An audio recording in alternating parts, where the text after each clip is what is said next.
किसी ने बड़े कमाल की बात कही है कि अभिमान कहता है कि मुझे किसी की ज़रूरत नहीं है, और अनुभव कहता है कि समय आने पे आपको मिट्टी की भी ज़रूरत पड़ेगी।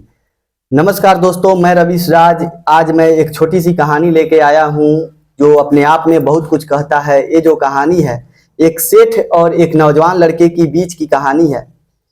सेठ क्या करता है, उस नौजवान लड़के को काम से निकाल देता है। लड़का मायूस हो जाता है और अपने घर के तरफ चल पड़ता है।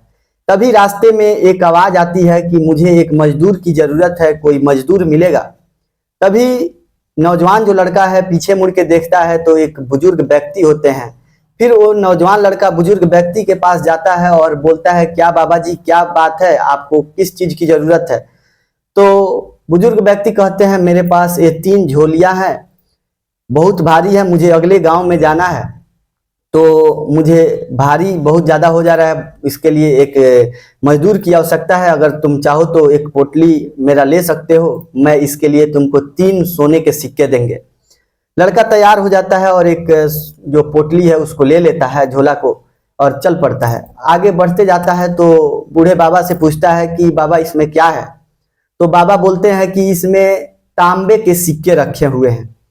आगे बढ़ते जाता है, तभी एक नदी आता है, नदी को पार करना होता है। जैसे जैसे नदी के बीच में जाता है लड़का, तभी पीछे मुड़ के देखता है तो बाबा नहीं आ रहे थे। बोलता है, बाबा आ जाइए, क्या दिक्कत है?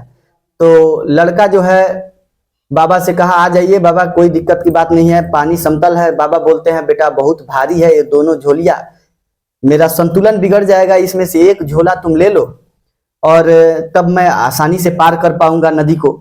फिर ले लेता है और बाबा बोलते हैं, इसके लिए मैं तुमको 3 सोने के सिक्के और देंगे। बोलता है, चलिए ठीक है, ले लिया। 2 झोला लेके लड़का चल पड़ता है। बाबा पीछे पीछे आ रहे थे। फिर लड़का पूछता है कि बाबा इस झोला में क्या है?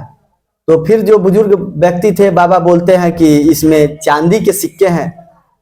फिर क्या होता है कि आगे जैसे जैसे बढ़ते हैं तो एक पहाड़ आता है, पहाड़ को पार करके अगले गांव में जाना होता है। उसी गांव में बाबा को जाना होता है। तो जैसे जैसे लड़का आगे चढ़ने लगता है तो फिर बाबा पीछे छूट जाते हैं। बाबा फिर बोलते हैं, बेटा एक काम करो, तुम इसको भी ले लो, क्योंकि बहुत ज्यादा ऊंची चढ़ाई है, मैं बुजुर्ग हो चुका हूं, तो इसको भी ले लो, मुझे चढ़ने में आसानी होगी, थोड़ी सी सहूलियत होगी।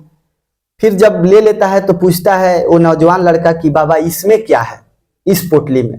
तो फिर जो बुजुर्ग व्यक्ति थे बोलते हैं कि इस पोटली में जो है सोने के सिक्के रखे हुए हैं। जैसे जैसे लड़का तीनों पोटली को लेके आगे बढ़ने लगता है, उसके मन में जो है राक्षस प्रवृत्ति उत्पन्न होने लगती है। मन जो है उसका गलत विचार में बहने लगता है। उसके मन में ऐसे ख्याल आते हैं कि अगर इस तीनों पोटली को मैं अगर लेके भाग जाता हूं तो बुजुर्ग व्यक्ति जो है कुछ नहीं कर पाएगा। मेरा 9 सिक्का लेके मैं क्या करूंगा सोना का? ये तो मेरे पास चांदी के सिक्के हो जाएंगे, सोने के सिक्के हो जाएंगे, तांबे के सिक्के हो जाएंगे। लड़का आओ ना ताव देखा, बुजुर्ग व्यक्ति को छोड़ के वो तीनों पोटली लेके अपने घर भाग गया। और घर जाके देखा, जब खोलता है पोटली तो तीनों पोटली में जो है पत्थर ही पत्थर भरे हुए थे। और उस तीनों पोटली में से एक पोटली में जो है एक पेपर पे लिखा हुआ था कि बेटा मैं एक इस राज्य का राजा हूं और बुजुर्ग हो चुका हूं, मेरा कोई संतान नहीं है। मैं एक ऐसे नौजवान और ईमानदार लड़के की तलाश कर रहा हूं जो मेरे राज्य का कार्यभार संभाल सके और उसे मैं अपना राजकुमार बना सकूं इस राज्य का।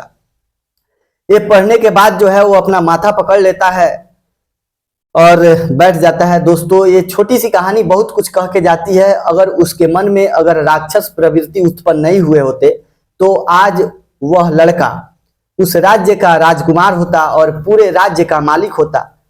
दोस्तों, ये छोटी सी कहानी बहुत कुछ आप लोगों को सिखाती है कि अगर आप सबके मन में जो है राक्षस प्रवृत्ति उत्पन्न होते हैं, लेकिन उसको जो कंट्रोल कर लेता है वो एक मुकाम हासिल कर लेता है, एक अपने मकसद को पार कर लेता है। और जिसके अंदर राक्षस ही राक्षस भरे होते हैं वो कभी जीवन में सफल नहीं हो पाता है। ये छोटी सी कहानी आपको कैसी लगी आप कमेंट करके जरूर बताइएगा। और अच्छा लगा होगा ये मेरा वीडियो तो आप लोग शेयर भाई जरूर कीजिएगा, ताकि और भी लोगों तक के वीडियो जा सके और अंदर की राक्षस को लोग उत्पन्न होने से पहले ही रोक सकें। धन्यवाद।